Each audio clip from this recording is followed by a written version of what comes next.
You guys have all seen Larry's Mr. Wiggly. Well, I made my own version, and I've had a lot of success with it, and it's a ton of fun to fish. But I only have a single cavity mold for it. So what I want to show you guys today is how to make a multi-cavity or even a production grade mold of your favorite lure. First thing we need to do is reproduce a bunch of masters, so then we can make a gang mold. So here we're using RC3, which is our 2-part urethane casting resin, and we're going to cast into our same mold that we pour our wigglies out of masters. And these will take about maybe 5 to 10 minutes to cure. Time lapse the video a little bit so you can see. But basically we pour these, demold them,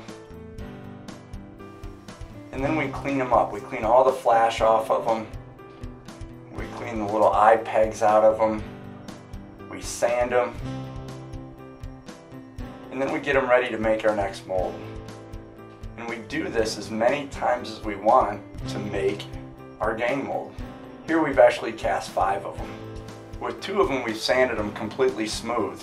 Then the other 3, what we've done is we've sanded them smooth, and then with our laser engraver we've actually burned on the surface a scale pattern, a fin, and a mouth and eyes and features into it. So we're going to have texture onto our masters. Then when we make the molds of these, that texture will be picked up and reproduced into our finished parts.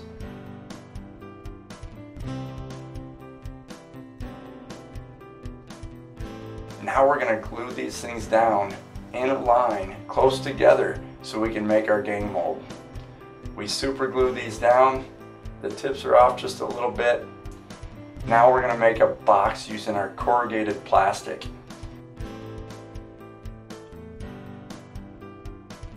The closer we keep this to the masters, the less silicone the mold will require.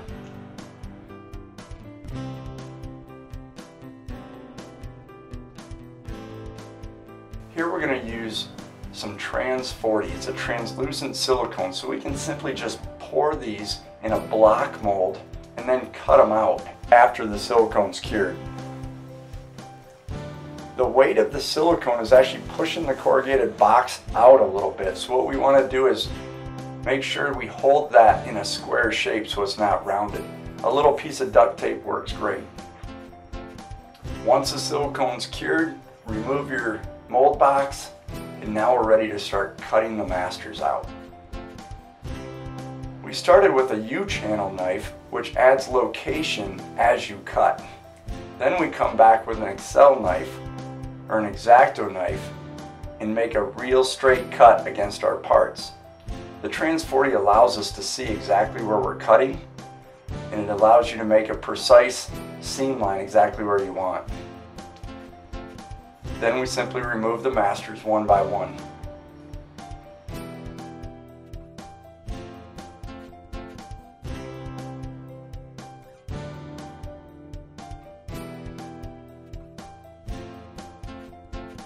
Once all of our masters are removed from the mold, we're ready to start pouring.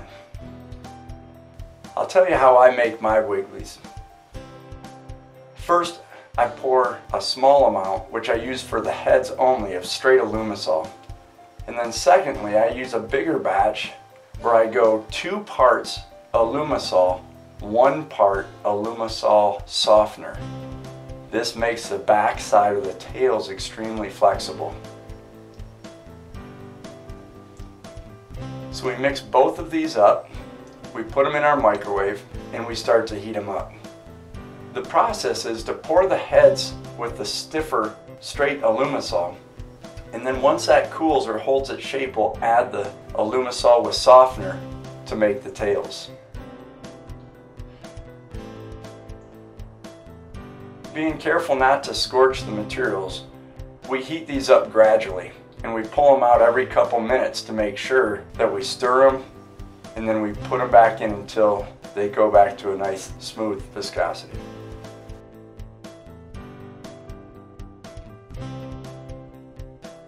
We're also going to add some color.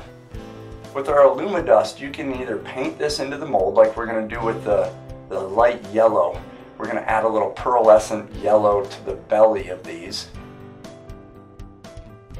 And then as the material mixes and it gets nice and thin, after we get through this gel stage, we're going to add some of the blue into the Alumisol itself, so the color is all the way through the lure.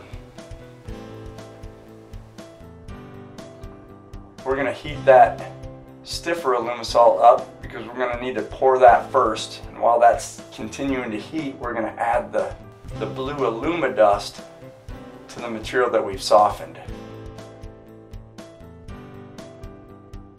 Now we're going to switch them in the microwave, tilt our mold, and pour the heads.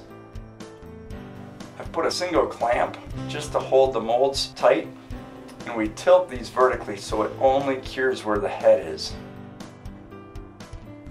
Continue to heat the softened portion in the back.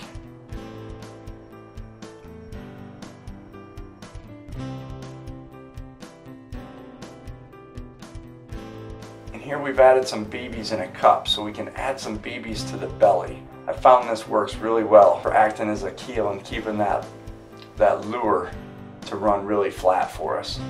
So as we pour some of the softened Alumisol, we add a few BBs into the belly, and those will settle right down to the lowest portion of the belly.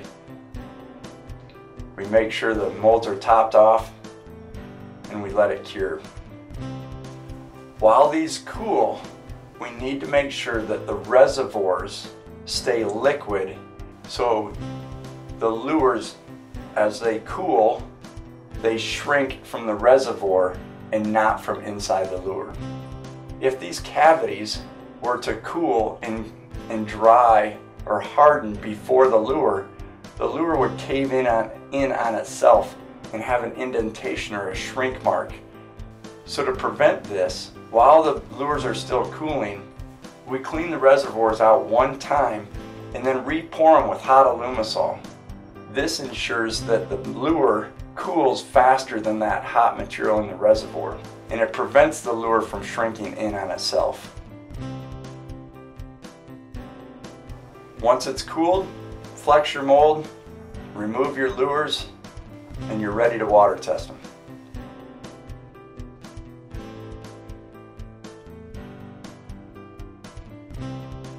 The hard head keeps the nose of the bait very, very straight, even under high speeds, while the softer tail works its magic. Now we have a wiggly that swims like a real fish and glides on the paws.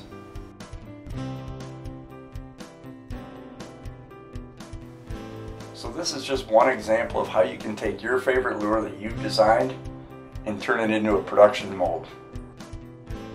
Now you're ready to take your Alumidust, decorate your lures, hit them with a torch to lock it in, or even dip it in fresh Alumisol.